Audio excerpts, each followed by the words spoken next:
This is Red Zone Sports. Today we're going to be talking about Thursday college football. We got August 31st. College football is in full swing. We got some weekday games going on. I got two games for you guys. These are guaranteed wins. So we're going to start with the Florida game, Florida at Utah. Last year, this game was a 3-point game. Florida winning 26-23, where Anthony Richardson actually took this team on his back and won the game by himself, getting a total of about 350 yards and 4 touchdowns, absolutely destroying Utah. I don't think they were prepared for him, to be completely honest, but because I don't think Anthony Richardson is that good. He's obviously very talented, but he's just not that good of a quarterback. So, again, he took the game on his back. All credit goes to him.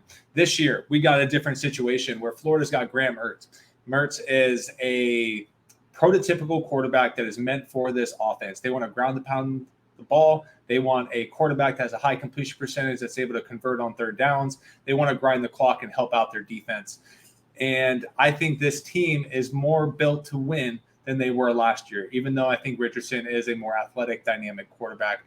Mertz just fits the bill better than Richardson did with what they're trying to do over there in the swamp.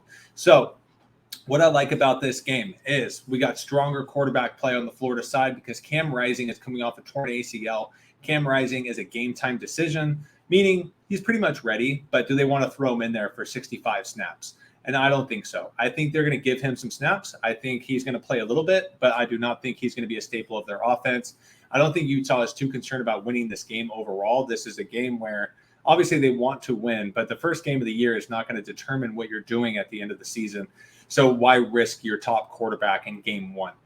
So I think Florida's got the advantage here. I think they both have really strong run games. I do think Utah still wins. They have the home field advantage here. The home field advantage in these type of games typically – that's what shows us what we need to know. So I think Utah wins 24-20, but that does mean that Florida covers the 4.5 spread. So I'm going with the Florida Gators on the road to cover 4.5. So game number 2, we got Minnesota, Nebraska. Nebraska playing in Minnesota.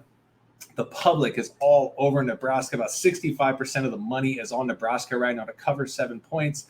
I do not think this is going to happen. I think it's an absolute blowout. This game is in Minnesota. I think PJ Fleck has this team on the right path.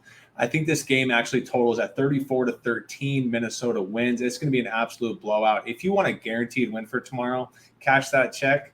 It's Minnesota on the cover, -7. Gophers home field advantage. Matt Rule on Nebraska, right?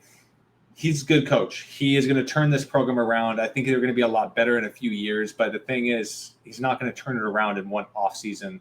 So the transfer portal and everything like that, like guys aren't transferring in to play for Matt Rule after his NFL debacle. I think this Nebraska team is in for a rude awakening. I think the Minnesota Gophers absolutely destroy Nebraska in this game, 34-13.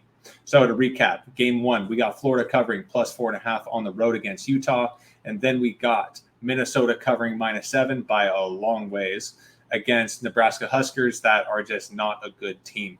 All right, so count it. We got Florida covering and we got Minnesota covering tomorrow. All right, guys, good luck. Let's win some money.